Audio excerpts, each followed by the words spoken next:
¿Qué tal? ¿Cómo están ustedes? Bienvenidos a la Cultura Verdadera de este domingo, el primer domingo de septiembre, este mes que es tan especial, ¿no es cierto?, por varias razones para la historia de Chile. Hoy vamos a conversar en un rato más, lo vamos a hacer, de la identidad chilena, de nuestros mitos, leyendas, de la cultura ancestral que se genera mucho antes de lo que o se genera entre chilenos, entre comillas, pero mucho antes de que este país se llamara Chile.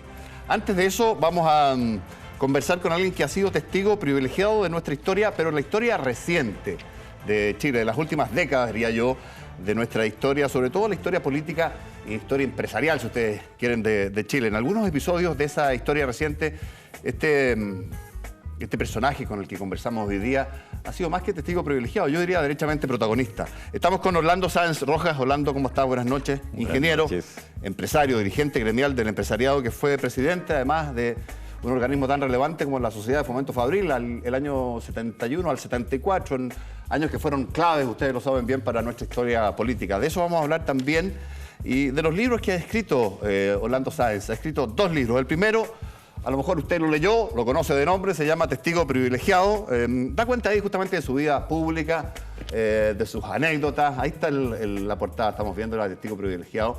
Y el segundo libro lo tengo acá, se llama Cuentos o Recuerdos. ¿Lo enfocamos, chicos? Ahí está, de Orlando Sáenz Rojas. Dice historias que la memoria se resiste a olvidar. Es un poco la bajada de este libro que escribe Orlando. Orlando, bienvenido. Muchas gracias de nuevo por estar acá, instalado en esta Cultura Verdadera, conversando estos temas tan entretenidos e interesantes. Yo no pude leer a cabalidad, sí lo conozco de referencia. Te di entrevistas en algún minuto respecto del contenido de Testigo Privilegiado. Vamos a hablar de eso, pero primero hablemos de este libro, de estos cuentos o recuerdos, que es una suerte de antecedente o precuela, como llaman ahora, de Testigo Privilegiado, ¿no? ¿Qué cuentas acá? Bueno, la verdad es que ambos libros, a pesar de ser tan distintos entre sí, tienen muchos parentescos que no se ven a simple vista. En realidad nacen de la misma raíz. Yo hace mucho tiempo, ya hace más de 15 años, me dediqué a escribir mis memorias. Y escribí mis memorias. Y cuando las tenía virtualmente terminadas, las releí con mi mujer, recuerdo muy bien. Nos pasamos un día entero releyendo y no nos gustaron. No nos gustaron porque ella con bastante razón me decía: tu vida no es lo interesante, las cosas interesantes son las que te han pasado en tu vida. Y por lo tanto, no creo que sea interesante tus pololeos o tus cosas de familia, qué sé yo. Lo interesante son los acontecimientos que te ha tocado de alguna manera ver. Y total, archivamos las memorias y durante muchos años las tuve totalmente abandonadas. Pero de repente hubo anécdotas de ellas que algunos amigos me decían: ¿y por qué no las escribes? ¿Por qué no las escribes?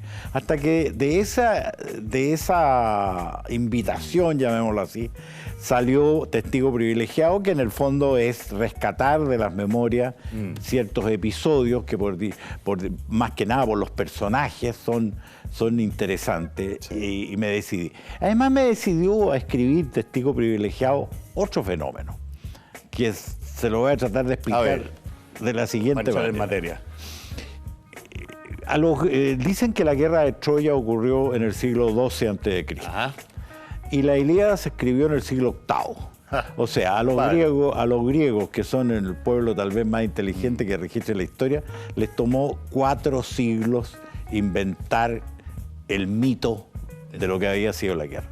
A los chilenos, que aventajamos parece mucho a los griegos, nos bastaron 3 o 4 décadas para tergiversar la historia en forma completa y construir una especie de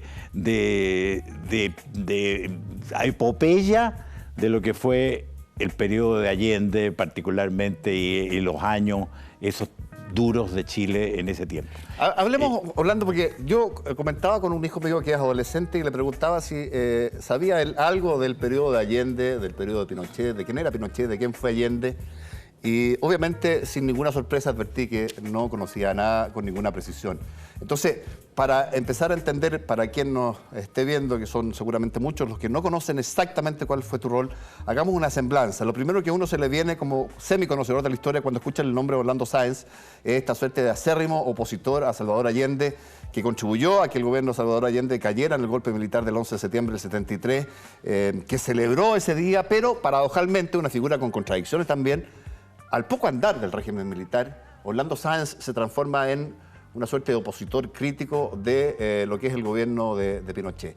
Sí. ¿Cómo explicas esa suerte de metamorfosis que ocurrió? Bueno, yo creo de que es curioso, como cuando uno es viejo tiene tendencia a filosofar un poco. Yo encuentro que los seres humanos somos bien curiosos. Estamos acostumbrados en la vida diaria a saber que cada cosa tiene el lado bueno y el lado malo. Y somos lo suficientemente inteligentes, llamémoslo así, para decir, bueno, esta situación tiene tales ventajas y tales desventajas. Pero cuando se trata de política, somos absolutistas.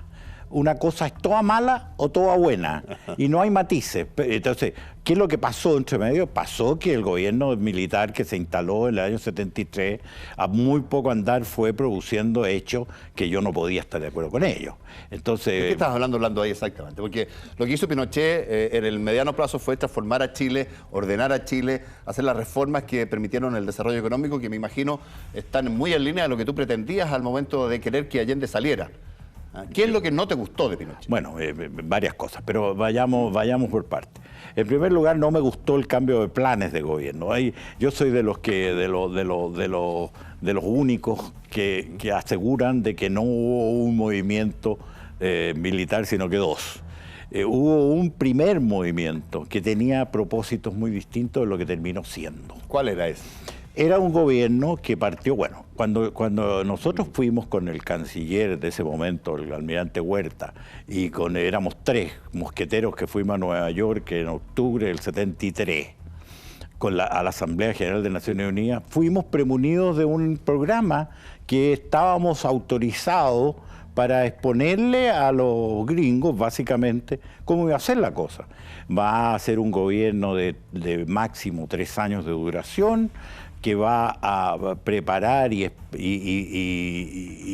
plebiscitar una nueva constitución, y cuando eso pase va a convocar elecciones para volver a una democracia plena. Exacto. Entre tanto, va a haber un presidente civil y la Junta de Comandantes va a actuar como poder legislativo durante este periodo. Ese era el programa inicial. ¿Ese presidente civil se pensó en algún minuto que fuera Alessandri? No, hubo rumores de que habían, acuérdense ustedes del famoso viaje frustrado, de que tanto se habló de Gabriel Valdés. Gabriel Valdés, exacto. Pero la verdad es que... Más bien entregarle el poder a la democracia cristiana. Sí, pero eso fue objetado al tiro, y el plan en el momento del viaje era pasar a retiro al almirante Huerta. Correcto. Y ponerlo de presidente de la República con la Junta actuando como poder ejecutivo.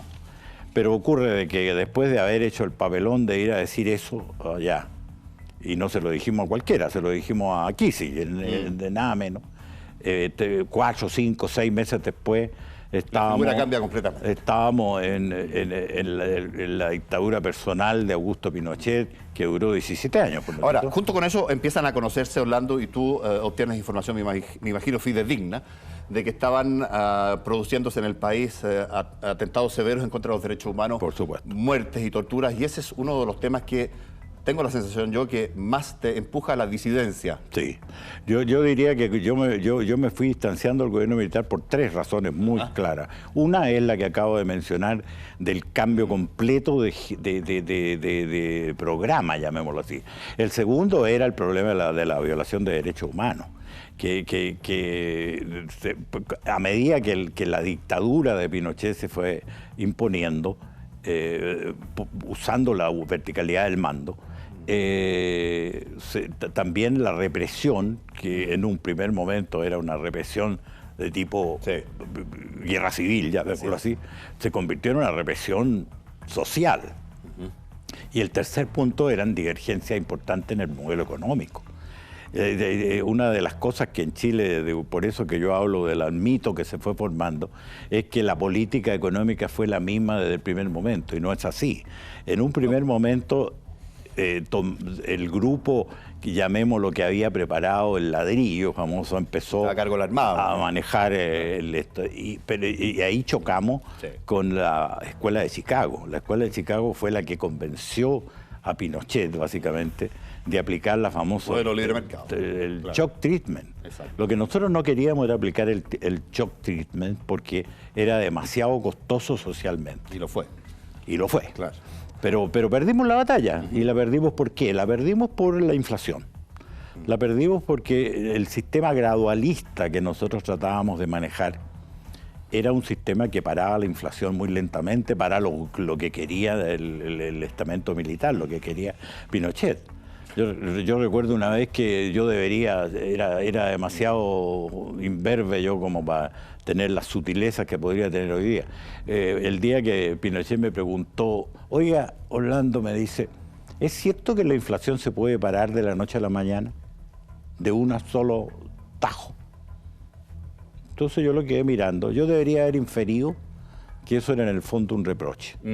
Más que una pregunta desde la ignorancia. Claro. Total. Entonces le digo, lo quedé mirando y le dije, sí, se puede. Ah, me dice, ¿cómo se hace? Mire, le dije yo, la inflación más grande que conoce la historia es la alemana de la posguerra. ¿Y la pararon cómo? Anulando la moneda. Sí, claro.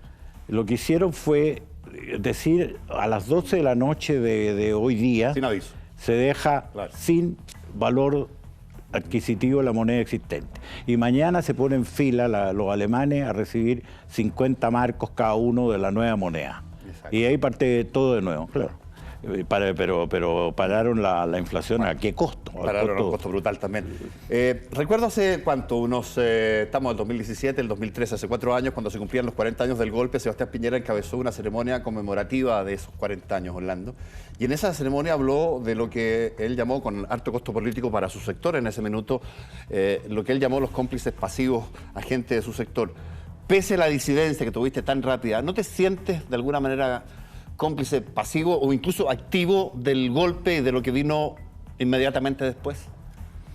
En la reflexión larga, digo. En la reflexión larga me sentiría del primer golpe, pero definitivamente disidente del golpe que se convirtió en la dictadura de Pinochet. O sea, yo creo de que en realidad hubo 2 golpes. Hubo un primer golpe que impuso un gobierno militar con unos propósitos como el que yo señalaba y que se transformó en los siguientes meses debido a la fuerza de la verticalidad del mando. A mí hoy día, por ejemplo, me hierve la sangre cuando veo condenar a militares que eran subalternos por las cosas que pasaron en ese tiempo.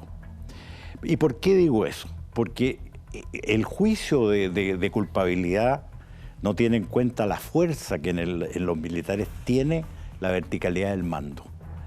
Pinochet llegó a transformar el movimiento militar en una dictadura personal de 17 años, nada más que usando la herramienta de la verticalidad del mando. De la coacción, de la amenaza y de la... No, y de que hay que obedecer. El que se rebelaba incluso, y hubo algunos militares que fueron fusilados ahí por negarse a obedecer órdenes en estado de guerra interna, como se llamó en ese minuto. Evidente. Entonces, la realidad es que el peso de la verticalidad del mando es muy, muy grande. Así es. Yo, cuando hablaba de cómplices pasivos, y Piñera lo mencionaba hace 4 años, los mencionaba respecto a las violaciones de los derechos humanos y también... No, en eso no me siento nada, no solo esto, sino que... Te quiero preguntar por otro tema. ¿Hubo la posibilidad, había la posibilidad, en tu conocimiento, en aquella época, inmediatamente posgolpe, y los primeros años posgolpe, que fueron los más cruentos en términos de represión, hubo la posibilidad de que los civiles más cercanos a Pinochet pudieran haber ignorado lo que estaba pasando en materia de derechos humanos? No a mi juicio. No a mi juicio. Si me di cuenta yo, porque yo tenía algún privilegio especial yo creo que lo que yo podía ver, lo podía ver cualquiera. O sea, a mí me cuesta creer que gente que tenía verdaderamente posiciones de gran altura pudiera ignorar lo que estaba pasando. Yo creo de que el chileno es muy bueno para hacerse el leso. El chileno es un maestro en hacerse el leso. En jugar a que no ve ciertos problemas. Cuando hay problemas que lo incomodan, muchas veces tenemos como pueblo la tendencia bastante hipócrita y bastante despreciable de ignorar el problema. Sí, a propósito de hacernos los lesos de cosas, Orlando, te quiero preguntar derechamente, hay quienes tienen una tesis y yo comparto que en realidad, de facto, en la práctica, el gobierno de Allende se acabó en la primera semana de noviembre del año 72 al término del paro de octubre. Así es. Donde se paralizó todo el país, que empieza con un paro camionero, creo que fue el 9 de octubre. Pero se van sumando un montón de gremios y termina por ser un paro que es articulado desde el empresariado. El paro de los patrones, creo que se llamó en ese minuto en la prensa izquierda. ¿Qué rol jugaste tú ahí en la articulación de ese movimiento? Y si te sientes también responsable de haber votado a Allende en la práctica, de facto. ¿Lo votaron los chilenos o lo votó la CIA Allende? No. Lo votaron los chilenos. Lo que pasa es que... ¿Pero ese paro se financió con plata CIA o no? No. Es decir, yo no sé si había plata CIA en alguna parte. Porque había que pagar, mantener a esos camioneros parados. Sí, pero uno no para con plata de la CIA, ni con toda la plata de Estados Unidos para un país durante 6 semanas, parado todo el país y todos los gremios y todo. Lo que pasa es que para la izquierda es absolutamente insoportable la idea de admitir que el gobierno de Allende terminó por un repudio mayoritario de la nación. Eso es tan doloroso para la izquierda, tan insoportable, que es el origen del mito. El mito se genera en el esfuerzo por dibujar al gobierno de Allende como un gobierno boicoteado desde afuera, lo que en el fondo implica un complejo de inferioridad. Si Allende no lo votó el dinero la CIA, ni no lo votó ninguna fuerza en mano izquierda, terminó como proyecto político, porque hablemos de 2 golpes de Estado. Sí. En realidad el gobierno de Allende, como proyecto político, como factibilidad política, murió con el paro de octubre. Para poderlo dominar, Allende trajo a los militares al poder. Y de ahí en adelante el resto fue una pura agonía. Desde el momento en que él metió a los militares adentro del gobierno, su gobierno estaba condenado. Y si él hubiera corregido... Medio antes del golpe. Y si hubiera corregido él, no habría terminado pasando... Eso es una buena pregunta, Orlando. ¿Cómo fueron tus conversaciones y reuniones finales con Allende? ¿Él sabía, presumía lo que se venía? Sí. ¿Tuvo la intención real de última hora de corregir rumbo, como era este plebiscito que él planteaba llamar o convocar el lunes 10 de septiembre, creo, después lo postergó a petición justamente, creo, de Pinochet? Ese plebiscito, si lo perdía Allende, él lo que iba a decir era que renunciaba. Bueno, eso yo creo que no es así, pero en todo caso hay que tener en consideración. Allende se había disgustado fuertemente conmigo después de un periodo de unos 6 meses bastante llevaderos, cordiales. Una relación cordial. En que conversamos y muchas veces fui a tomar desayuno con él, incluso a almorzar alguna vez. Y había una relación de cordialidad, por supuesto, no sé si de afecto, muy antagónica, pero de cordialidad. Pero se reían de vez en cuando. Pero él se molestó enormemente por un discurso público mío. Ajá. Y me llamó, porque era así, Allende. Y me llamó por teléfono para decirme que el discurso mío le parecía un discurso de un sedicioso y que no quería saber más de nada de mí. Y estuvimos con las relaciones completamente inexistentes, directas, hasta un mes antes del golpe. Y en la última reunión, esa de un mes antes del golpe, que fue durísima, terrible. Yo creo que es la reunión más horrible que yo he tenido en mi vida. Él era obvio que sabía lo que se venía encima. ¿Y tú qué rol jugaste? ¿Intentaste ayudar a Allende o simplemente era demasiado tarde ya para... Era demasiado tarde. Yo recuerdo de que cuando él nombró ministro del Interior a Carlos Prats, justamente después del paro, con Carlos Prats yo hice una buena relación. Y me junté varias veces con él a conversar. Y él ahí, cuando llegamos a una situación de mucha franqueza, él me planteó su teoría. Su teoría era que esto iba a terminar en un Allende renunciando a la extrema izquierda y terminando su periodo con un gobierno que iba a tener como pilares a la democracia cristiana y a las Fuerzas Armadas. Que la democracia cristiana tenía con Tomic un proyecto de gobierno muy similar al de la Unidad Entonces, que él iba a repudiar a la extrema izquierda y que iba a terminar su periodo normalmente con un trípode que era él y los partidarios moderados de él, la democracia cristiana, que era como una fijación en Prat, y el gobierno, el ejército. Sí. Y cuando me planteó ese escenario, nosotros en la Sofofa, en el círculo íntimo mío, le pusimos un nombre divertido, lo llamamos la pera madura, el plan de la pera madura. Y yo le dije, muy francamente, le dije, general, eso no va a funcionar. ¿Y por qué no va a funcionar? Me dijo. Porque mire, usted no conoce a Allende. Allende, yo conozco ya a varios presidentes. No conozco nadie más leal a su gente que Allende. Y al programa del pueblo. Allende jamás va a renunciar a sus partidarios, jamás. Nos queda nada, Orlando. La última pregunta que te quería hacer tiene que ver con lo particular que fue la llegada de Salvador Allende al poder en Chile, a diferencia, que fue inédito mundialmente, a diferencia de muchos otros experimentos marxistas. Allende llega a la presidencia de la República en Chile electo por las urnas, algo que llamó mucho la atención, particularmente porque era tiempos de la Guerra Fría. Te quiero preguntar, ¿qué mea culpa hacen los empresarios para que en medio de un país tan... los empresarios de la época, para que en un país tan polarizado como estaba Chile en ese entonces, fuera un marxista el que llegara al poder? Te lo pregunto desde el punto de vista de las condiciones que vivía la clase obrera y también haber favorecido la polarización del país. ¿Tú crees que Allende es producto de su época, pero también de las actuaciones que tuvo el empresariado en la época? No sé si tanto el empresariado, pero yo diría que sí, en general. Chile es un país de desigualdades sociales muy grandes. Chile es un país en el cual el empresariado ha tenido un gran pecado. El empresariado ha dejado que se le culpe a él de una mala distribución de la riqueza. En circunstancias que el empresariado tiene por misión crear riqueza. El papel del distribuidor de la riqueza no debe ser el Estado, debe ser el gobierno, por la vía tributaria. Y por lo tanto, asumir que uno es responsable de erogar, cuando en realidad la responsabilidad del empresariado es desarrollar, el Estado chileno es muy hipócrita en ese sentido. Le echa la culpa al empresariado de sus propias falencias. El Estado chileno es un Estado tremendamente mal organizado, de un dispendio de recursos verdaderamente espantoso.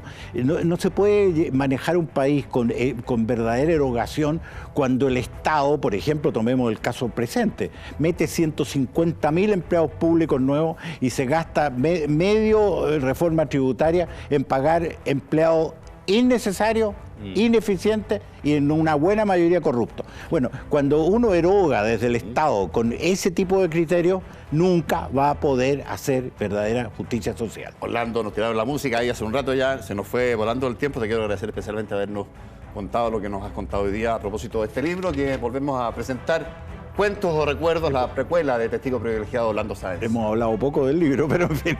Porque estas son memorias más íntimas, más intimistas. Las otras son, la de Testigo Privilegiado, más públicas. Es que eso es una experiencia de escribir memoria. Cuando uno escribe memorias pasa, o yo no sé si a todo el mundo, pero pasa algo mágico. Uno cree que escribir una memoria es como abrir un baúl de contenido conocido. Y cuando abre el baúl, lo que sale de adentro no es lo que uno cree. Lo que uno esperaba. Orlando Sáenz, muchas gracias por habernos acompañado en La Cultura Verdadera. Vámonos a corte, si les parece. Regresamos en este mes de septiembre, el mes de la patria, el mes de Chile, a hablar de la identidad nacional, de esta identidad ancestral que se genera mucho antes de que este territorio en el que vivimos hoy día se llamara Chile. Vamos a la pausa y regresamos al tiro.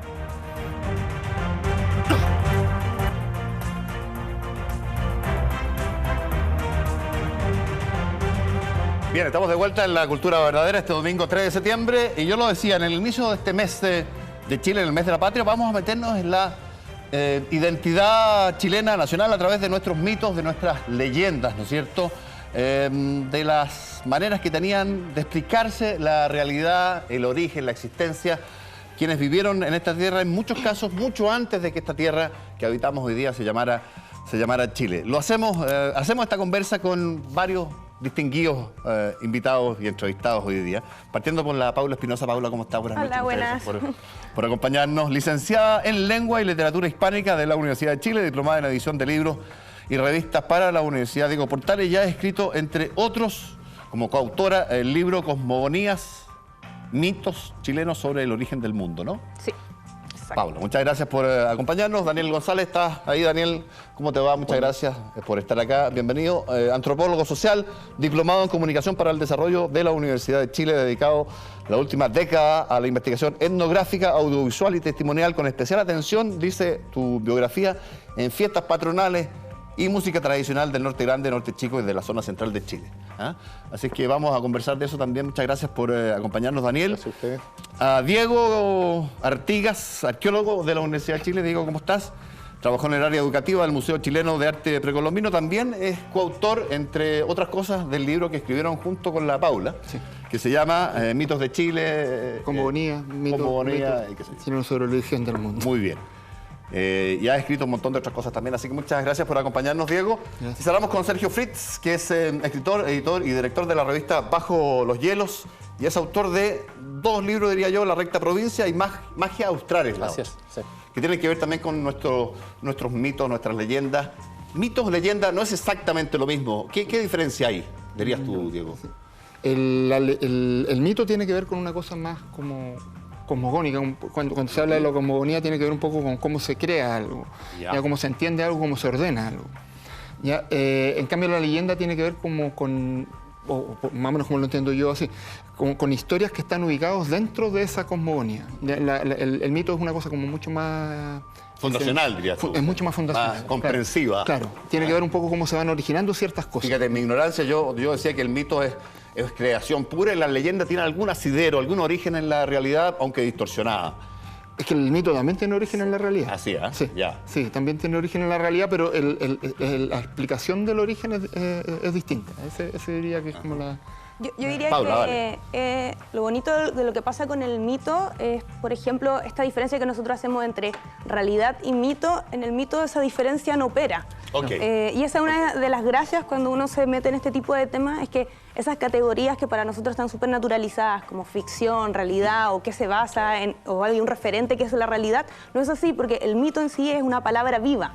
Lo que estás queriéndome decir es que no corre la diferencia entre mito y realidad, del No. punto de vista que el mito sea, en esa comparación, siempre una invención o una mentira. Digamos, ¿ah? Exactamente, y cuando en general hablamos de estos temas tenemos que siempre tratar como de alguna manera de centrarnos, pensar en categorías distintas a las que usualmente estamos acostumbrados a pensar. Ok. Y eso- Ahora, yo tengo la sensación, no sé cómo lo ves tú, Daniel, de que Chile, de norte a sur, de sur a norte, es un país que está lleno de mitos, de leyendas, de cuestiones, de explicaciones, de cosmogonías, muy diversas unas de otras. Yo no sé, comparándolo con otros países, con otros territorios del mundo, pero somos bien buenos para el mito y la leyenda. Sí, no, como Yo diría, ¿no? ¿Cómo lo ves muchos tú? países tienen muchos mitos y Chile también.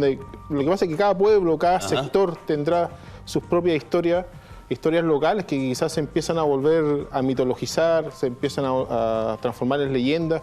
Y cada sector, de una quebrada a otra, hay distintos mitos y se van, de alguna forma, se van traspasando, influyendo, creando nuevas cosas. Y claro, entonces, si tomamos cada sector de Chile, cada quebrada de Chile, bueno, ¿cuánto hay? Miles. Yo decía, Daniel, en tu presentación que te has dedicado la última década a la investigación etnográfica, audiovisual y testimonial con especial atención en fiestas patronales. Sí.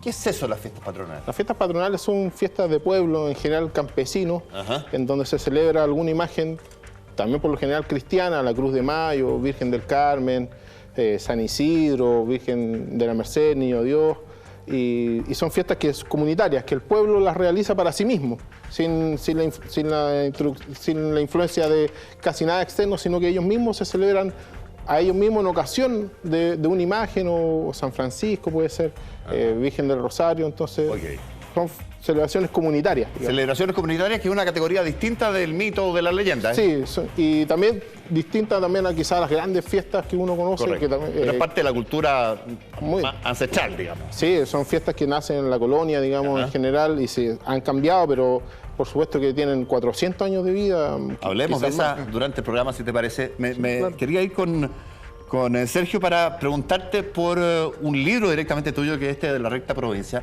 Ahí en una entrevista escrita te leía que tú dijiste alguna vez en una charla que no había nada más chileno que La Recta Provincia. Sí, sí. Introdúcenos, yo algo conozco de esto, pero introdúcenos, ¿qué es esto de La Recta Provincia? ¿Qué tienen que ver los brujos con esto? y con la mitología chilota, ¿no? Claro, un tema bastante interesante porque nosotros solemos ver lo ocurrido en Europa, por ejemplo, con la Inquisición, con ciertos procesos de persecución respecto de ciertas personas que tenían sus prácticas mágicas. Estamos muy acostumbrados a ver eso como algo exógeno, afuera. Sin embargo, acá en Chile, en el año 1880 aproximadamente, hubo todo un proceso donde, de tipo judicial incluso, donde se persiguió a personas que constituían un grupo que se llamaba La Mayoría. Pero espérame una cosa, estamos hablando aquí, y perdóname que entra en la categoría mito o realidad para diferenciarlo, pero estamos hablando aquí de hechos históricos. Sí. La recta provincia es algo que existió sí. a finales del siglo XIX. Exactamente. En la zona de Chiloé. Y se cree que todavía podría existir. Okay. Entonces, eso ya es parte de la leyenda. Okay. Te das cuenta como que se va bien. mezclando. Entonces, incluso muchas de las creencias de los brujos de Chiloé tienen que ver con aspectos de un pensamiento mítico y mágico, y también aspectos que son ya propiamente de leyendas. Volvamos a 1880. ¿Qué me decías que pasa ahí? Ya. Debido a ciertas muertes que ocurren entre los mismos brujos, se realiza una especie de rivalidad entre dos zonas, Tenaún y Quicaví, dos lugares de Chiloé, y los mismos brujos recurren a la justicia chilena para que zanjen la controversia. Entre ellos. Entre ellos, exactamente. Ahora, ¿quiénes eran, para seguir avanzando, vamos a seguir haciéndolo, pero quiénes eran, tú dices que así como mucha libertad de estructura de cuerpo, los brujos? ¿Cómo había dos cofradías de brujos que se enfrentan? O sea, la institución era La Mayoría, ¿ya? Y normalmente se llamaba la recta provincia como más que nada la provincia de Chiloé. Pero estas eran personas que ponen silvestres, chilotes, como cualquier otro, ¿qué condición tenían? Generalmente indígenas. Ok. Beliches, huilliches. Ok. ¿Ya? Y algunos mestizos ya indígenas chilenos. Avecindados ahí. Sí, ya. sí. Ya. Y ellos tenían, claro, su cofradía, su agrupación en la cual existía toda una jerarquía en la cual se iban viendo temas de justicia, temas de salud y temas ya propiamente de Y la recta de magia. provincia administraba la zona. Exactamente. Así Tenía valor jurisdiccional lo que decidiera, lo que dijera, digo. Claro, la gente de pueblo normalmente recurría hacia, más que a los tribunales, recurría Para resolver los temas ahí. claro, a los miembros de la recta provincia. Ya. Y esta categoría de ser brujos ellos, ¿qué condiciones tenían especiales?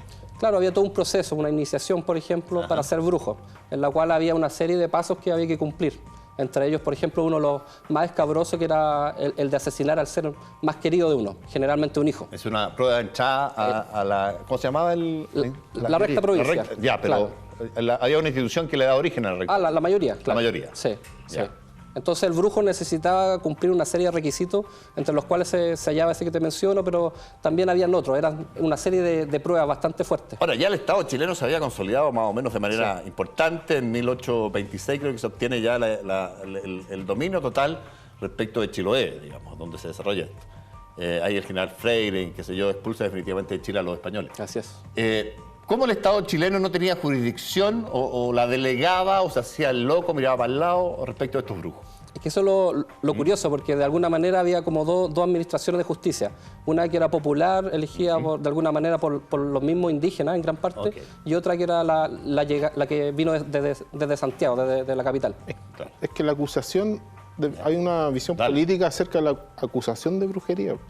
Justamente la acusación de brujería es una forma de persecución política a ciertas personas. No es que tuviera una condición de brujos, sino que era una imputación que se le hacía desde el Estado a estas personas. A los mapuches, a los beliches. Sí, a los huilliches. Entonces, si tú quieres, en general, donde hay acusación de brujería es porque hay problemas judiciales. Antes entre la autoridad y los, en general, indígenas y autoridades, ya sea eclesiástica o política, y de alguna forma para perseguir, para aplacar ese movimiento, en general, ahí se le acusa de brujería a los pueblos. Pasa mucho, digamos. Es una forma de micropolítica, por decirlo así, de persecución a grupos específicos. La brujería funcionaba en ese sentido también. Y en ese sentido es interesante el uso de las palabras y del lenguaje para cuando nos referimos a estos temas.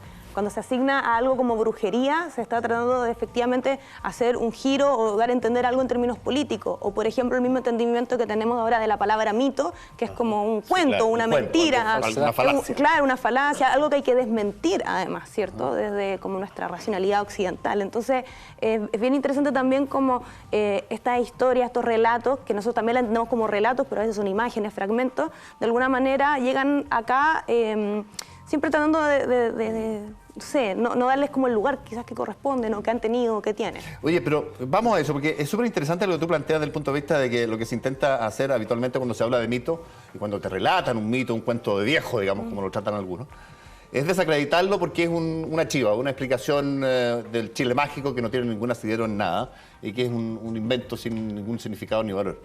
Y claro, cuando uno escucha algunos mitos, ponte tú, el más famoso diría yo en Chile debe ser el Chauco, ¿o no? Ahí hay un... Hay un gallo famoso, este personaje, este enano duende de mal aspecto. Hay una que obsesión a ahí. los hombres les Una hacía algunas cosas y a las mujeres otras cosas. Sí. ¿Ah? Es difícil que alguien pueda lograr cierta identidad entre el mito y alguna realidad que alguna vez haya ocurrido. Lo que pasa es que hay un tema con cómo nosotros estamos entendiendo el concepto de mito, Vamos. En donde muchas veces, y es lo que se ve ahora, que se entiende el mito como una explicación de algo. Y el mito en ningún momento pretende dar una explicación de algo, no obstante, entrega explicaciones sobre cosas, pero no es la función central del mito dentro de lo que es la cultura. Sí. Entonces, cuando se cuenta un mito y no sé, por ejemplo, el mito de los copigos, entonces dice, bueno, que la sangre cayó sobre los copigos, por eso los copigos son rojos. Entonces, la idea central se dice, bueno, en la explicación del mito completo del copihue dice que el copihue es rojo por tal cosa, como si el sentido del mito fuera de entregar esa...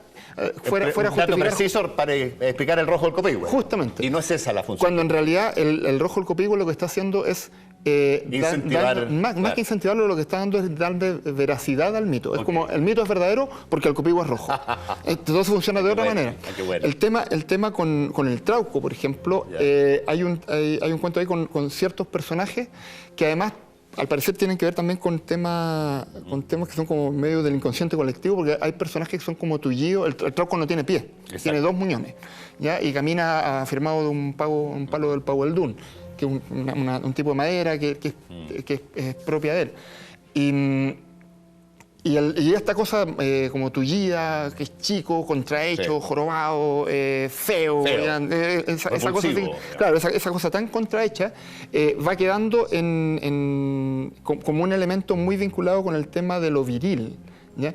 Y ese mismo elemento no solo aparece en el trauco, sino que además está presente en un montón de personajes en el mundo que tienen una vinculación con lo viril, ¿ya? En el fondo con un pene gigante, sí, claro, con toda esta imagen así bien marcada, y también asociado a personajes muy deformes, pues ya que sean contrahechos, que no tengan pies y qué sé yo.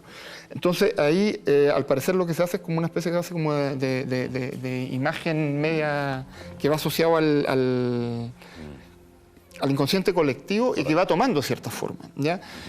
¿Por qué está siempre vinculado a eso? Ahí habría que entrar a empezar a buscar cosas más profundas, pero hay cosas que generalmente los mitos van unidos y se pueden encontrar en distintas culturas. Yo diría que es importante como, o sea, para mí al menos me hace mucho sentido, a propósito de lo que dice el Diego, de, claro, el mito, nosotros tenemos esta lógica de que el mito va a explicar algo, entonces luego lo desacreditamos porque en realidad eso no es así, no se explica desde ese lugar.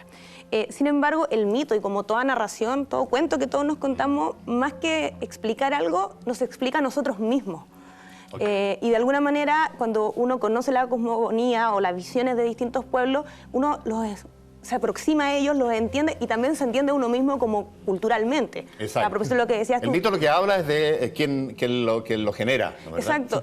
Y habla de nosotros, habla de quienes lo generaron y también de quienes lo recibimos. Oye, y vámonos. Y quienes lo mantienen. Yo creo que ahí el tema de está. quién mantiene el mito es súper importante. Hoy tengo la impresión de que conversaciones sobre estas, libros sobre los mitos, las leyendas de Chile, tomando el tema en profundidad, siendo enseñado en los colegios, es un hecho que ha ido retrocediendo con los años en la educación formal. Es la impresión que yo tengo. Yo lo estudié en el colegio, pero mis hijos no han sabido de mitos ni de leyendas de Chile, que yo les pregunto por algunas. Es una pena, pero es una realidad. A lo que voy es que, a propósito de conservar o no los mitos, tengo la sensación que esa conservación está un poquito anichada y en retirada. Yo creo que ahí ha pasado algo también a nivel de cómo se van narrando los mitos en la actualidad, como que hay una idea, para mí es bastante macabra, ¿ya? De que los mitos tienen que ir como puliéndose, como si un mito se pudiera pulir de alguna manera. ¿Pero puede evolucionar o no? Puede cambiar, el mito va a ir cambiando constantemente, pero cuando se trata de forzar el cómo se debe pulir un mito, y cuando me refiero al pulirlo es como que no debe ser tan fuerte, así como, si tiene mucha sangre, quitémosle la sangre, si tiene mucho sexo, quitémosle la sangre, porque en el fondo los mitos, como son historias inventadas, entre comillas, son para los niños. Entonces a los niños no se les puede hablar de sexo, no se les puede hablar de sangre, no se les puede hablar de violencia. Entonces al final termina todo como una cosa medio como Disney. ¿Ya? Muy higiénico. Muy higiénico, muy aséptico, cuando los mitos no son todo así. lo contrario. O sea, se han perdido la cultura de la oralidad, digamos. Los mitos nacen del encuentro de familia, del encuentro comunitario. Ahí se empiezan a contar los mitos. Hay ritos donde se cuentan mitos y otros espacios quizás domésticos donde se cuentan leyendas o otro tipo de narración, digamos, ¿no? Entonces eso también se ha perdido notablemente en casi toda en la vida. Cuando hablamos de moderna. mitos chilenos o generados en Chile o leyendas respecto, ponte tú, al origen, a la aparición, a la irrupción de la especie, del origen del mundo, Paula, ¿con cuál te encuentras tú? Bueno, en el caso del libro que trabajamos con Diego, nosotros trabajamos 7 mitos de origen. A ver. ¿Ya? Y bueno, a propósito también de lo que dice el Diego, son mitos cuyo contenido, no sé si no es como que sea así que son fuertes, porque no lo son, pero están muy vinculados a los aspectos sensibles de la vida. Son muy sensitivos, son muy eróticos, están muy relacionados con lo femenino, con lo masculino, pero desde concepciones distintas a las que tradicionalmente entendemos. El sacrificio, la sangre, la corporalidad, la temporalidad es de una manera distinta. Pero en ese sentido, dame para entender gráficamente. ¿Mitos cuáles? ¿Quiénes? ¿Qué pueblos? ¿Qué quebradas, como decía? ¿Ah? Bueno, por ejemplo, el mito aymara, que trabaja la idea del sol y la llegada del sol, y hay una ambigüedad entre, por ejemplo, el sol y el Inca. Y es una ambigüedad no resuelta en el mismo relato. No es como que no es que el Inca sea el sol o el sol sea el Inca, es simplemente una ambigüedad. Y esas ambigüedades son difíciles a veces de transmitir porque nosotros no funcionamos desde las lógicas de las ambigüedades. Además que tampoco es necesario solucionarla. O sea, No es necesario. el mito no tiene ninguna necesidad de solucionar una ambigüedad de ese tipo. Entonces, si de repente es el Inca o de repente el sol, al mito no le importa un carajo. O sea, le importa que en el fondo esté la imagen y esa imagen sea de esa manera. Está el mito aymara, está el pascuense, me imagino que también lo habrán tomado. Sí, trabajamos el mito pascuense, que bueno, es distinto un poco a las otras visiones que existen como de los pueblos que habitaron o que habitan el territorio chileno. Es distinto porque tiene influencias distintas y claro, ahí hay un personaje muy fuerte que es Maquemaque. Exacto. Y que lo que ocurre en el mito es una podríamos relación escribirlo erótica para jugar un poco con esa imagen. Claro, hay una situación entre Maquemaque y el mar. El Maquemaque es un ser, ¿no? Es un ser, sí, es un ser. Es un ser también no definido en sus límites humano y no humano. También. Claro, tiene algo de pájaro también. Claro, lo que pasa es que es como un dios, o sea, es un dios. Es un dios, sí. Es un dios, no es como un dios, es un dios, pero que como que va tomando distintas formas porque él como Dios probablemente no necesita forma hasta que un pájaro se le pone en el hombro y él mira el reflejo en el agua. reflejo y ahí mezcla las dos cosas. Claro. Y Maquemaque es tanto el pájaro como él mismo en el reflejo. Y va fecundando a la roca, y va fecundando al agua, en fin. O sea, más que ir fecundando, literalmente se masturba en la roca. Con la roca, con el mar. ¿Ves tú? Sí. Yo lo leí ya purificado el mito. Sí, y Maquemaque además tiene la palabra creadora. Maquemaque crea a partir de la palabra. Porque y ahí no lo que hablábamos antes, la importancia de la oralidad o de los mitos como una palabra viva. De alguna manera son como performáticos, están ahí, existen. De la masturbación respecto de la roca nace el hombre, ¿no? ¿Verdad? Y él queda como satisfecho con aquella creación, si no me equivoco. En la roca se pierde la... Sí, se pierde... Cae la espuma. Y cae la espuma y en la espuma se convierten en peces. Sí. En peces, claro, eso es. Y cuando lo hacen, cuando se masturba con barro, con la tierra, ahí es cuando sale el hombre. Y de hecho, no sale el hombre, sino que sale varios hombres y todo, pero primero, antes de que saliera el hombre, hay un olor a pútrido. Entonces, una cosa como bien... Entonces son como bien sensibles. Maridos con mal olor ahí. Claro. Y son bien visuales, es decir, hay una masturbación cuyas consecuencias se visualizan. Y es bien interesante además que, por ejemplo, que el mito Rapa Nui sea tan explícito en ese tema erótico, porque la cultura Rapa Nui tiene muchas cosas del erotismo y tiene mucho de eso. No así otros mitos, porque son Sergio, más sutiles. Mitos más al sur, tú estás concentrado más en Chiloé, en la zona más austral también. Hay algunos bien interesantes, por ejemplo, el origen de los chilotes. ¿Ya? Los chilotes creen que ellos son el producto de la mujer indígena, huilliche o beliche, por un lado, y de las toninas, que son como los delfines. Unos delfines un poquito más chiquititos. Exacto. Claro. Entonces, el chilote actual sería producto de esa mezcla bien curiosa entre un animal, como sería la tonina o delfín, y la mujer indígena. ¿Ya? Eso sería como acerca de la fundación del chilote. Y también uno de los que más me interesa, que se da en zona mapuche hacia el sur, que es el mito de las dos serpientes, Caicay y Tren-Tren. ¿Ya? Caicay y Tren-Tren Bilú. Caicay representa el agua, es la serpiente marina. ¿Ya? ¿Quién se da esa explicación? No son ya los chilotes, ¿no? Es mucho más amplio, o sea, eso viene del pueblo mapuche. Okay. ¿Ya? Y claro, como los huilliches son de alguna manera pertenecientes a la etnia mapuche, toman también ese relato y cambian de nombre, Coicoy, más que Caicay, pero exactamente lo mismo. Y es una lucha cosmogónica que se da al comienzo de la creación y que es una explicación del diluvio universal, de alguna manera. ¿Ya? Ese relato del diluvio universal lo encontramos no solamente en la Biblia, ¿cierto?, sino en distintas culturas. Y se encuentra en la cultura mapuche especialmente a través de este enfrentamiento entre una serpiente de agua que intenta ahogar al hombre, exterminarlo, y por otro lado la serpiente de tierra, que es Tren-Tren, que intenta ayudarlo en la medida que va subiendo las tierras. O sea, hay todo este enfrentamiento mar y tierra. Entonces el mapuche se va refugiando en los cerros, que curiosamente después se llamarán Tren-Tren, claro, que son cerros de salvación. Y esta serpiente de tierra va elevando la tierra para que estas personas huyan de alguna manera de la serpiente marina. Entonces ahí también hay una explicación austral sobre lo que es la creación del hombre. Fíjate, mientras escuchaba a Sergio, se me ocurría por qué el mito, que es una opinión que a lo mejor compartimos, ha ido de alguna forma retrocediendo en términos de explicación cosmogónica del origen, por ejemplo. Y es que ha habido respecto del origen de los mitos, respecto de aquella ancestral práctica de explicarse el mundo así, hasta ahora una evolución en la cantidad de información y lo que estamos dispuestos a repetir. Tengo la sensación yo, las personas.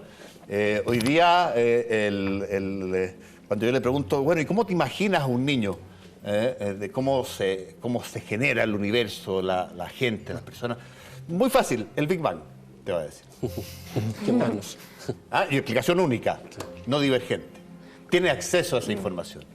Sí, depende. Yo creo ¿No que te da la sensación que la información es un elemento clave para que el mito se retire? ¿En términos de explicación cosmogónica? Es que yo diría que no es, a mi modo de ver no pasa por la información, sino que pasa nuevamente por la relación con el mundo sensible. Perfecto. Si uno podría decir que si hay algo que un niño que me diga que el origen del mundo es el Big Bang, yo no sentiría que es como, bueno, tiene mucha o poca información, diría que tiene poca relación con su mundo sensible. Como qué pasa con el cielo, bueno, no ha mirado el cielo. Es que no, eso es. Exacto. No, más allá de que tenga una información, yo puedo pensar que, y puedo, obviamente, como ya decir, que existe el Big Bang, lo sé, pero eso no quiere decir que yo no sea capaz de mirar el cielo o sentir cosas respecto al cielo, respecto a la tierra, al mar. Entonces, nuevamente, como decía el Diego al principio, en la medida que nosotros seguimos buscando que el mito explica algo, nos vamos entrampando. Soy yo el que me complico con la explicación de ustedes. Y porque que en realidad tiene que ver con la relación con el mundo sensible. No, es que en el fondo el mito normalmente lo que hace es reflejar la cultura del que lo mantiene. Como no pretende explicar. La explicación viene de por sí. Hay una frase que dice, la plantea Joseph Campbell en sus libros, un investigador estadounidense que, bueno, ya murió y tiene muchas cosas sobre los mitos. Y hay una parte muy bonita que él dice, el sueño es el mito personal. Por eso cuando uno sueña tiene que ver con cosas inconscientes, pero el mito es el sueño colectivo. Finalmente tiene que ver con cómo la sociedad construye lo que quiere de sí mismo. ¿Y para qué la sociedad, dirías tú, Diego, construye el mito? Daniel. No, bueno, en general yo creo que el comportamiento humano va buscando narraciones, digamos, que le hagan sentido, que le encuentren un sentido a la vida, digamos. Entonces, en eso... Para dar sentido, entiendo. Sí, o sea, la vida sin relato sería una tristeza. Claro. Entiendo, eso es. Y la búsqueda no de... explicar. No explicar. No tiene que ver con el sentido, que es como ampliar... Sentido es ampliar la comprensión del mundo, digamos. Eso. Ahora el hombre es un ser mítico lenguaje. por naturaleza. O sea, existen ahora otros mitos, va cambiando. Por ejemplo, los mismos héroes de la antigüedad son los superhéroes actuales, por ejemplo, del cómics, Superman. O sea, de alguna manera esa mentalidad siempre queda en el hombre, por muy moderno, ¿Tú dirías que el cómic podría incluso tener claro, el sin duda. estatus, no sé, en algunos Son relatos. cientos de años más de mito? El cómic es un relato ilustrado. Es que se van contando. Es que la se van búsqueda de una contando narración, la búsqueda de el cine narración. se puede entender como una nueva forma de ir contando esa historia. digamos. Y ahí en ese sentido volvería a lo que preguntabas tú antes, Ajá. como respecto al colegio o a la institución educacional, cuánto se lee o no se lee mito, cuánto se conocen o no se conocen. Yo no creo que esa idea de que siempre el tiempo pasado fue mejor, no, yo creo que vivimos un tiempo en general de mayor visibilización de este tipo de temática, pero más bien yo me preguntaría el lugar que ocupan los mitos en la educación escolar, más allá de la frecuencia, sino más bien como el mito como una historia de ficción, cuando en realidad hay un componente filosófico, un componente respecto a nuestra relación con el mundo, que también deberíamos profundizar. Entonces, cuando el Diego también hablaba de cómo se transmiten, quién los transmite, eso es importante porque lo que hay ahí en la manera de narrar, hay un conocimiento de una cultura en particular que también es nuestra propia cultura. Y esa cultura, tengo la sensación, Daniel, en la fiesta patronal tiene un estatus, tiene un lugar bien interesante. Tú decías quebrada, hay un episodio, otro, y van cada uno aportando lo suyo. Relátanos de nuevo lo que es la fiesta patronal y vamos contando algunas de estas que tienen 400 años, como dices tú. Bueno, la fiesta patronal, como dije, son esta reunión comunitaria para celebrar, digamos, y quizás para autocelebrar nosotros mismos, la propia comuna, digamos. La propia... en particular algo.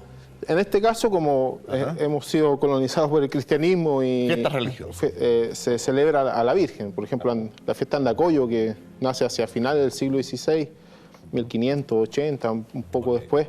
Se celebra a la Virgen de Andacollo, pero los que celebran son los indígenas, los mestizos, que ahora sus herederos, digamos. Ellos son los que van, se reúnen y celebran, o que han llevado esta celebración hasta hoy en día. Se produce una mixtura ahí entre el mestizo criollo recién llegado y el indígena. Sí, entre el español pobre, trabajador, el indígena, los negros que también llegaron en la colonia, y esa mixtura da lugar a estas fiestas populares. Sí, da lugar a distintos elementos de estas fiestas populares. Ahora creo que son fiestas un poco más grandes que se pueden llamar de santuario, que son fiestas patronales que han crecido mucho.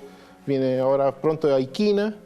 Luego la Virgen de las Peñas en Arica, pero todos los fines de semana hay fiesta. Porque Andacollo es bien conocida y qué sé yo, pero hay muchas otras, ¿no? Muchas.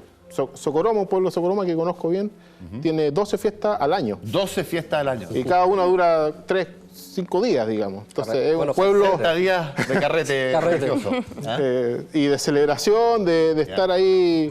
esforzándose, que la fiesta es un trabajo muy exigente. Pero esa fiesta es baile, es adoración, distintas cosas, depende de la fiesta. Son protocolos rituales, digamos, son por ejemplo, conversaciones. En Socoroma reúne varias cosas. Hay fiestas que son de protocolo, o sea, de visitarse, de hacer mesas rituales, de agradecer a la tierra, a la Pachamama, de agradecer a las cruces que están en los cerros, digamos, en los límites del pueblo. Pero hay otras fiestas, ahora viene San Francisco en Socoroma, ahí se incluye el baile patronal, el baile San Francisco, baile moreno San Francisco, el va y baila, y eso convive también con toda una ritualidad de protocolos, de conversaciones entre autoridades, entre mayordomos, entre alférez, entre fabriqueros. Se reúne el pueblo a conversar también, acerca de las cosas que van pasando, de cómo cuidar la iglesia, de cómo cuidar los santos, de cómo traspasarse las semillas antiguas, digamos. Esto está más concentrado, tengo la sensación, por tu conversación, Daniel, en el norte de Chile. No tanto, o sea, ¿Cómo vas hacia el sur esto? Mira, claro, lo que pasa es que en el norte quizás las fiestas patronales son muy antiguas.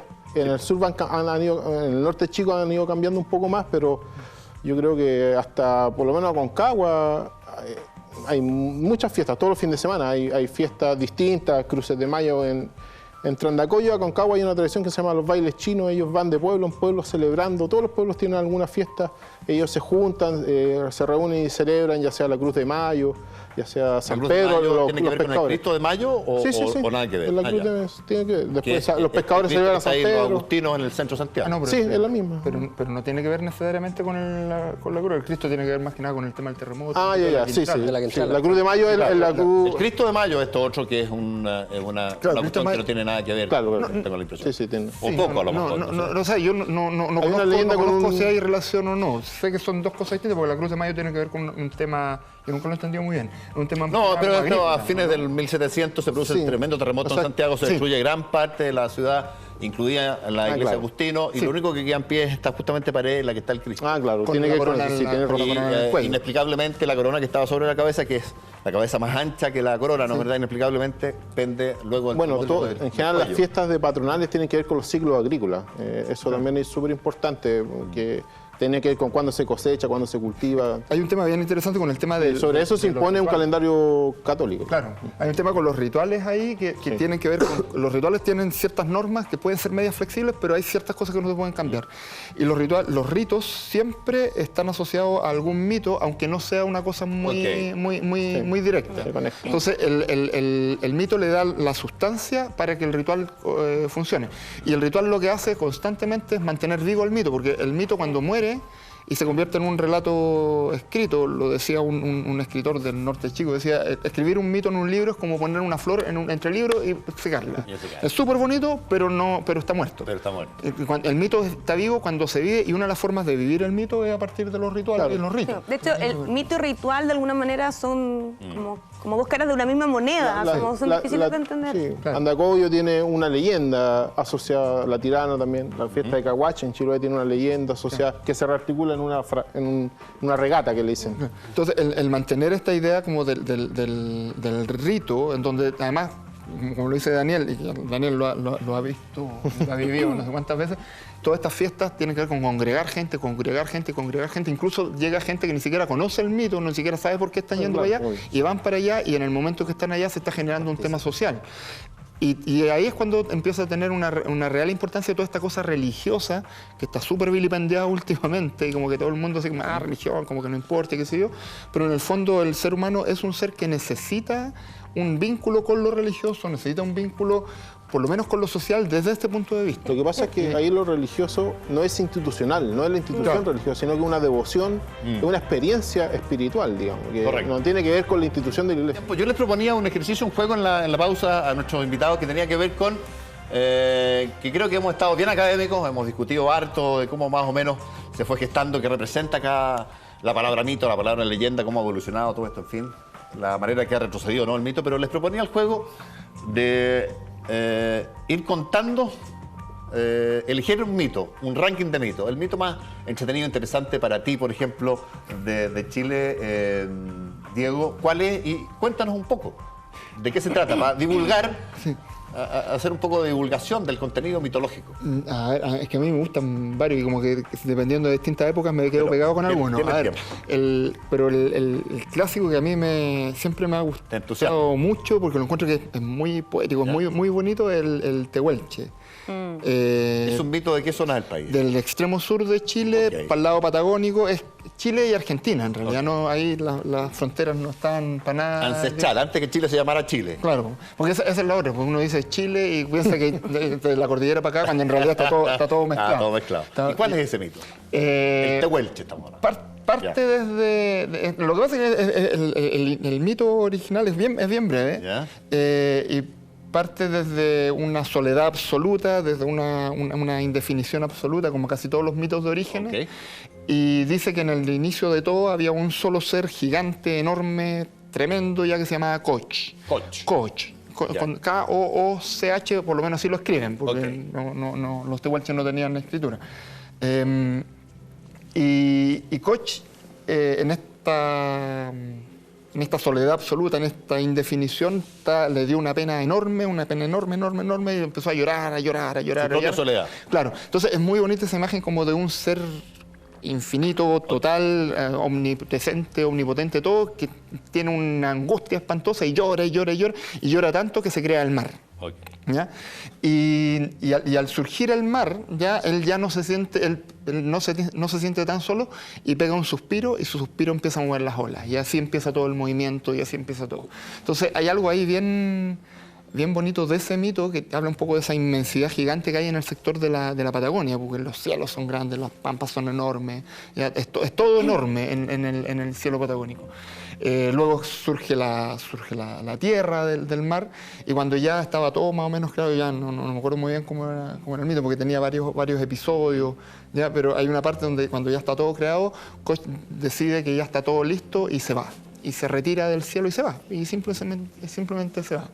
Ya. Y deja la tierra ahí funcionando. Pero el origen de todo es la angustia de El origen de todo es ese llanto. El llanto. Desconsolado por la soledad. Ese llanto desconsolado por la inmensidad. soledad. Sí. Por la soledad. Y todo se cierra en el fondo con ese suspiro que empieza a mover el mundo. Es poético, Es muy como tú dices, bonito, ¿eh? es muy bonito, es muy Es enorme. muy bonita la imagen del llanto en relación a la formación del agua y del espacio geográfico, que es algo que tampoco hemos hablado tanto de cómo esto está mucho más relacionado siempre con el espacio geográfico. Claro. Es- Tiene que ver un poco con cómo se van posicionando Sí. las cosas de la nada, en el fondo. Tú tenía hartas dudas, Diego, de qué mito elegir. La Paula lo tiene resuelto. ¿Cuál es tu mito top? ¿Ah? Bueno, cuando nosotros hicimos el trabajo de cosmogonías, también nos pasaba que nos encontrábamos con distintas versiones de los mitos, y también es como bonito como uno se va acordando del mito, de qué se acuerda del mito. Bueno, a mí me gustó mucho el mito mapuche del origen. Hay distintos mitos, nosotros trabajamos con el de Wanglen, que es una mujer. Wanglen. Sí. Ok. Y es bonito a mi modo de ver, porque bueno, también hay un origen que es desde la nada, pero también desde fuerzas que están en conflicto, donde aparecen cuestiones importantes en la cosmovisión mapuche, como el color azul, por ejemplo, la fuerza, y surge esta mujer que en el proceso en que ella se va convirtiendo, se hace carne, se va convirtiendo mujer, de alguna manera eso va generando la tierra, ¿cierto? Ella va recorriendo la geografía, la zona, el territorio, y en la medida que ella va o sangrando o va como respirando aire, respirando y al mismo tiempo expulsando el aire, va generando y va creando las cosas, va creando el mundo. Muy bonito, porque Wanglen es una estrella Sí, cae. que desciende a la tierra y se empieza a tomar peso. En el Exacto. fondo. ¿Y ese es un mito mapuche de qué zona del...? Porque mapuche en todo Chile, Sí, prácticamente. sí, pero en ese caso estaba bien como, era bastante de la zona de la Araucanía. Sí. Ah, ya. Era bien no cercano, era- sí. sí, Ya, sí. perfecto. Y claro, tiene esta figura muy fuerte que es esta mujer, Ok. y también el aspecto sacrificial que hay también, y muy corporal, es un relato muy corporal, muy de piel, muy de sangre, muy de llanto, lo mismo también con el otro. Wanglen se supone que baja a la tierra y pisa el suelo, ¿ya? Y empieza a caminar. Y el camino que ella hace, no me acuerdo muy bien desde dónde, creo que parte desde el norte. Parte desde el norte. Parte desde el norte y empieza a caminar hacia el oeste, o sea, hacia el este, después llega hacia el sur, después llega hacia el este, y en cada punto al que llega, en una parte sangra, en una parte orina, en otra parte suda. Sí. ¿Y esto es previo a la conquista española? Es Sí, en el inicio de previo, todo, cuando sí. no había No había nada. no había nada. Pero el origen, la creación del mito cuando... El relato. El relato. El relato es probablemente es muy Sí, antiguo. probablemente Sí. es muy antiguo. No está contaminado con el creacionismo católico, digamos. Bueno, siempre ahí es difícil porque... Oye, curiosa la diferencia son- porque en el católico hay un padre y esta es madre, ¿no? Es que la creación o no tiene género. O sea, No, ella es mujer. Ella es mujer, Ah. y uno la reconoce en el relato fácilmente como una mujer, es descrita Claro, como una ok. mujer. Pero siempre como, digamos que las categorías de lo femenino y lo masculino están bien como invertidas, como que no Mezcladas. están mezcladas. Son Pero como en una este sola caso, cosa. en este caso ella es una Mujer. mujer y hay una cosa como de La fertilidad que crea es evidente. fértil mujer por Sí. ser Es que mujer, sí, digamos. y en los mapuches siempre está esta cosa como de dualidad. Sí. Está Kusé, Fuchá, ¿cachai? Ok. Madre, padre, hombre, mujer, hombre. Eso se da mucho. Y este tema de Wanglen, cuando ella recorre todo, en el fondo lo que está haciendo es marcar un poco el símbolo del Kultrún incluso. Y esa Sí. idea como de las cuatro direcciones. Y lo que dice el Diego, que ella va dejando, hay algo de ella que se expulsa corporalmente. Lo mismo que hablamos al principio, po. que son imágenes quizás no como tan como no son muy higiénicas en el sentido de una imaginación. En el caso de claro, Rapa Nui, ¿no? es como, claro, ella orina, hay sangre, hay lágrimas, y eso es muy potente, es una figura muy, muy potente. Don Daniel, usted no me va a decir el mito, me va a decir la fiesta religiosa que le gusta más. Bueno, muchas, participo en muchas, así que vamos a ir de norte a sur. El hombre de la fiesta. El hombre de la fiesta. Hay que hacer justicia, hay que hacer justicia. Esta es injusticia. Hay que llamarlo los viernes. O vas a nombrar varias. Pues, rápidamente varias. En el norte, en Arica, en Socoroma, las Cruces de Mayo, una fiesta muy bonita que reúne mucha gente y hay que caminar. La última vez caminé 16 horas para ir a dejar ¿Desde la cruz. dónde? Desde Socoroma al límite de los territorios, donde se descansa la cruz todo el año. Hay que caminar como 2 horas, yo caminé como Esto no 16. está en el pueblo, Está muy lejos, sí, muy Ya. lejos. Socoroma, la ciudad más cerca que Es Putre. Putre, es la comuna de Putre y Arica, digamos, la ciudad de Arica. Un poquito más al sur, también al interior de Arica, está la Virgen de las Peñas, una fiesta donde están las bandas de bronce, donde se puede escuchar muy bien las bandas de bronce y la herencia de los antiguos afrodescendientes que suben a través de los bailes de Moreno. La despedida de Moreno, algo realmente emocionante. El grupo de Alferago son realmente... Uno va queriendo las fiestas por la afectividad que vas encontrando en las fiestas, tanto con las personas como con la imagen. ¿Y esas fiestas son todas creaciones o co-creaciones de lo incaico, en este caso, Aymara, con lo español? Aymara, Y no, en Aymara. la Virgen de las Peñas se suma lo Aymara con lo costeño, con lo afro. Con lo afro. Sí, con lo afro-azapeño, digamos, en este caso. Con lo Aymara, ahí hay una mixtura y lo mestizo. Y lo católico. Y lo católico. Más al De sur... hecho, ahí está la Virgen de las Peñas. Ahí está la Virgen de las Peñas. Más al sur, en el Valle Quilamarí, al sur de la cuarta región, está la tradición del canto adivino, donde durante 2 meses, todos los días, se le canta poesía campesina a la Virgen. Y eso es muy, muy importante. Y un poquito más en la Concagua, la fiesta de chinos de Caicay, que son amigos muy queridos. La fiesta de chinos de Loncura, también con la fuerza de los alferes. Y, por supuesto, la ritualidad en la cordillera de los Chacayes, que es una ritualidad muy profunda. Solo la despedida de la fiesta dura 2 días, entonces muy intenso. Ahí estamos viendo los coloridos de algunas fiestas que son muy, muy Así extraordinarias. que, y quizás en el sur también la fiesta de Caguach es muy importante y es muy, muy bonita en fiesta? Chiloé. De Caguach, en Chiloé. Ah, ok, sí, para darle el pase a la misma. Ahí te querían dar un pase, Sergio, pero tú además, seguramente, además de explicar o referirte a esa fiesta, querrás, porque tú, una de tus especialidades es una tierra particularmente fértil, diría yo, en mitos y en leyendas que es Chiloé, ¿no? Tú dirías que, ¿cuál es el mito que te entusiasma más en tu ranking personal, el más entretenido? Además de la recta provincia, que no es un mito, Sí, sabemos que tiene sí. su origen.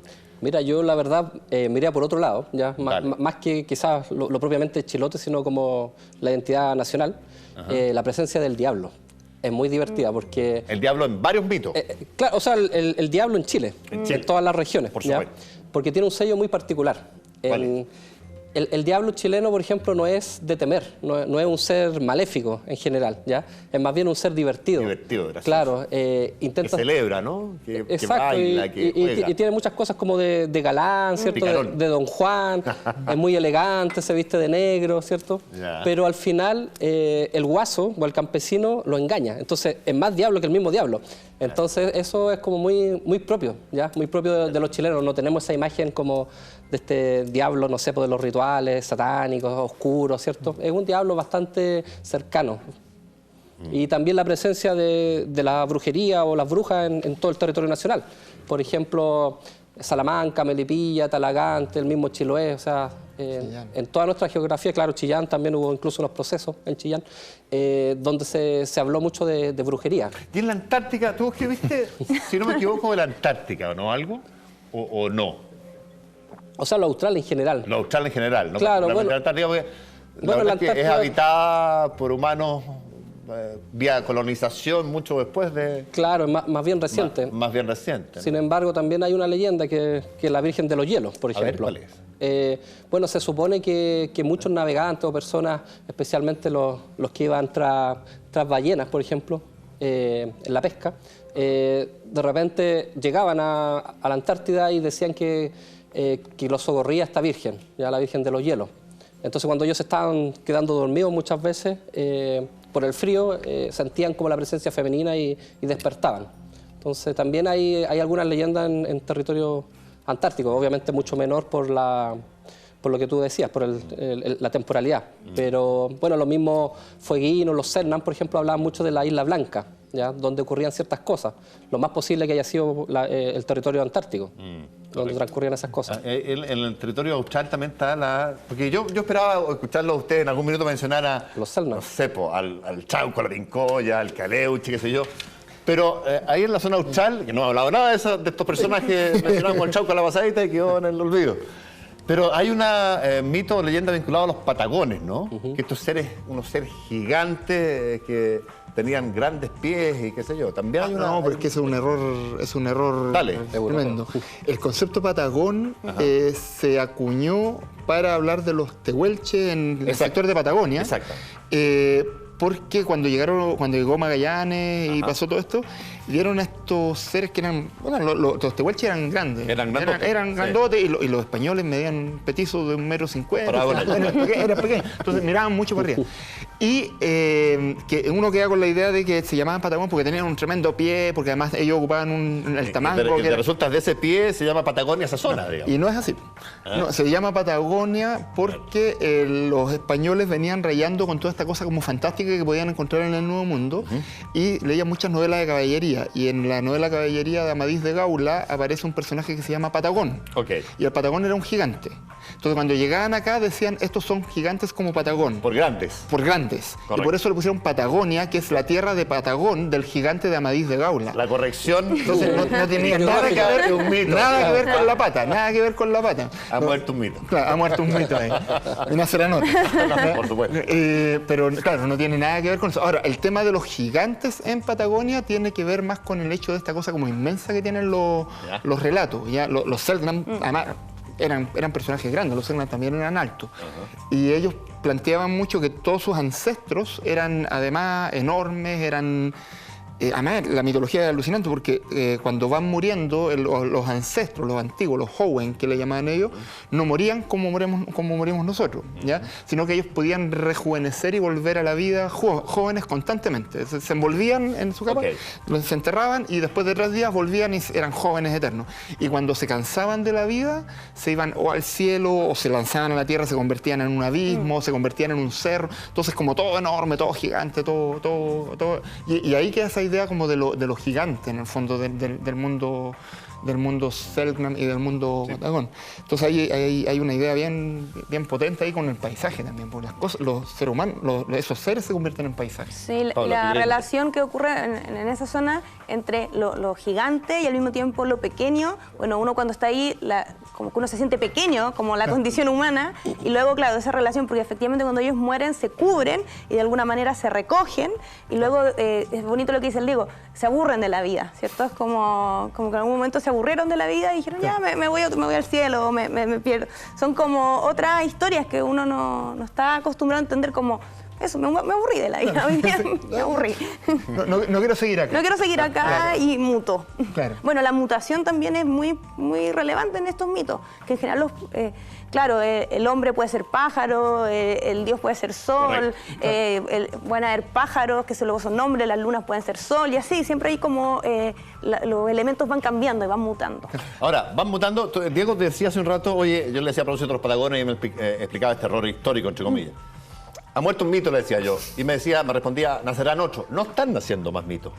Sí. ¿O sí? Sí. Leyenda. Sí. ¿Cuáles son los nuevos? Hay que saber. No, es que, a ver, un poco lo que decía Sergio. Juego de Tronos. Yo creo que Juego de Tronos. Juego de Tronos es un tremendo mito. El Señor de los Anillos, El cuadro del niño que llora. El cuadro el niño que llora, un notable. Mira, qué interesante. No lo había visto desde ese punto de vista. Fíjate. Pero claro, esos son como más como leyendas o historias que se van asociadas narrando a la situación. Pero no sé, uno va un poco para el campo y la gente sigue viviendo, no toda la gente, pero hay mucha gente que sigue viviendo en un mundo mitológico Lo que pasa es que hay un aspecto que yo creo que es importante como para que germine el mito, que es la comunidad, ¿cierto? Estos son cuestiones que estos relatos aparecen en relación con la comunidad. No son ideas individuales como... No, por supuesto. Claro, que a mí se me ocurre y como que cuento como, no sé, una lógica como posverdad, no, es como que tiene que ver más con... Son historias que se asientan en una comunidad, entonces en la medida que esos colectivos todavía existen o en algunos lugares persisten, siempre van a haber relatos porque necesitamos relatos. Y tiene que ver con la oralidad, creo que tú, Sí. Daniel, lo dijiste, con la idea de narrarlo y contarlo. Me acuerdo hace unos años atrás haber ido para el sector de Ovalle y haber entrevistado a una señora, creo que se llamaba Luisa, una señora maravillosa, que tenía todos los años, así, pero todos los años. Espero que todavía estén, porque fue hace mucho, por unos 5 años, y ella era muy viejita, se movía de un lado para otro, veía sus viñas y todo, y cuando nos iba contando, y nos contaba, sí, porque yo iba caminando por acá, y por aquí yo vi una culebra, me decía. Y yo vi la culebra, y yo le decía a la culebra, ¿y tú qué eres? ¿Tú eres oro o tú eres plata? ¿Tú eres oro o tú eres plata? Dime, dime. Y ella me miraba con su Porque hay ojito, un mito de y dice, un pájaro que era oro o plata o tenía... ese es el alicanto. El alicanto. El alicanto, que ese es otro, ese es de la tercera región. Ah, de la tercera. Claro, y ahí, por ejemplo, con el alicanto se fue ampliando, porque era oro y plata, y las últimas versiones que yo he leído del alicanto, y que en el fondo esas se recogen, apuntan al cobre también. Entonces ahí, ok. claro, porque el Y cobre el oro también tiene chileno. que ver con el oro chileno, tiene que ver con la riqueza, con cómo Ok. se da la riqueza. Ya. Entonces un pájaro que se alimenta de estos metales y cuando abre las alas brilla con color rojizo, o blanco, o rosa. Y ese es el que, si el minero va con buena intención, lo lleva a la mina. Lo lleva a la mina, y o si si va no- con mala, lo si no pierde y nunca más nadie lo pierde, lo lleva a un Claro. acantilado hasta que se desbarranca que en se la desbarranca, noche. claro. Lo ciega en el fondo, Lo ciega. con el brillo. Y ahí está la leyenda también, el alicanto tiene que ver con la leyenda de, ¿cómo se llama esta princesa inca que se enamora de un minero Aquí hay varias de esas. Ahí y está que la- al morir esperándolo, porque el alicanto no sé dónde lo llevó al minero, la entierran en el desierto. Esa es la Ñañuca. La Ñañuca. Bueno, que ahora está el desierto florido. Que es el equivalente al desierto florido. Claro. La entierran en una noche lluviosa y al día siguiente empieza a florecer Es esta que hay, flor roja. que es hay la varias ñañuca. versiones con el tema de la ñañuca. Hay una que es una mujer campesina, no es Correcto. una princesa, y otra que ya. es princesa inca. Exacto. Hay varias, pero en el fondo siempre tiene que ver esta idea como de la flor que surge de la nada, como Exacto, una ñañuca. que en el caso Claro, tiene que ver con la Que es una con la explicación muerte. mitológica de este desierto que no tiene ninguna lógica y que sea florido. Probablemente tenga que ver con eso, Claro. pero ahí tampoco se ha hecho mucho, así como, Claro. como se ha profundizado mucho qué es lo que ocurre. Pero tiene que ver un poco con esta idea de que está todo vacío y de repente surge una... Con la Ahora, fertilidad. hay muchos relatos en el mundo sobre el surgimiento de flores a partir de muertes de amores y cosas. Ah, así. y es una estructura habitual, fíjate. Sí, es una estructura que se repite bastante. Daniel, ¿querías algo? No, no. Sí. No, pero dale nomás, maestro. No, bueno, por ejemplo, el diablo está presente en los bailes, en las fiestas, Sí, aparece las como son figura. diabladas, muchas como- de ellas por la presencia masiva del diablo, digamos. Claro, la diablada es mucho más moderna, pero por ejemplo en la tirana está una tradición antigua, el diablo suelto, que en los bailes chinos también está un encuerado, Claro. un tipo vestido con cuero y cachos, que va también molestando, cuidando, molestando, persiguiendo a los niños, comiéndose lo que encuentra por ahí, haciendo travesuras. Entonces, él también aparece, o sea, está presente en las fiestas. Hay figuras mitológicas que están presentes en las fiestas de renta alrededor de los bailes. Ahora con la influencia un poco de Oruro y los bailes bolivianos, bueno, aparecen osos, aparecen animales danzando, digamos, cóndor. Yo me acuerdo Y ahí, de- y ahí bueno, ahí estaba operando la imaginería, digamos, de las personas. Me acuerdo de haber ido a una fiesta en Conchi Viejo hace ya... Bueno, claro. Ubícanos en Conchi Viejo. Conchi Viejo, que es una cuestión de... lo ignoran. Es un pueblo de este porte que está ubicado cerca de El Abra o por allá.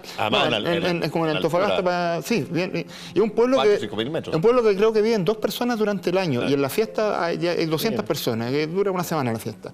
Y era muy bonito porque uno de los bailes que había estaban todas las niñas, yo no me sé muy bien los nombres, pero estas niñas típicas que bailan, estaban todas floreadas, que en el fondo Fíjate. tenían en la oreja tenían pompones como cuando se le ponen a las llamas los pompones. Exacto. Y había uno de estos osos típicos, pero el oso tenía como cara de murciélago y le decían el chupacabra. Oh. El chupacabra bailaba alrededor de Ahora todo. un mito un poco más Un moderno. poco Sí, más claro. moderno. Y esa fiesta fue en el año en donde está el chupacabra. Nosotros estábamos por ahí. Rankeando ahí, Entonces, con era notas como- en los noticiarios. Claro, porque ¿qué ponemos? Ya, pongan el chupacabra. Y con el chupacabra también hay otra cosa interesante. Hace tiempo atrás, qué bueno que lo puedo decir en la tele ahora. Lo voy a denunciar. No es una denuncia, es que yo lo encontré maravilloso. Cuando estaba todo el tema del chupacabra, estaba saliendo el chupacabra, hasta creo en los archivos secretos de X salió el chupacabra, todo. Entrevistaron a una señora no me acuerdo en dónde, en el sur. Viejita la señora, y decía, bueno, ¿y usted qué opina del chupacabra? Y la señora dijo, ¿qué es chupacabra? Acá nunca ha habido chupacabra, acá siempre ha habido piguchén.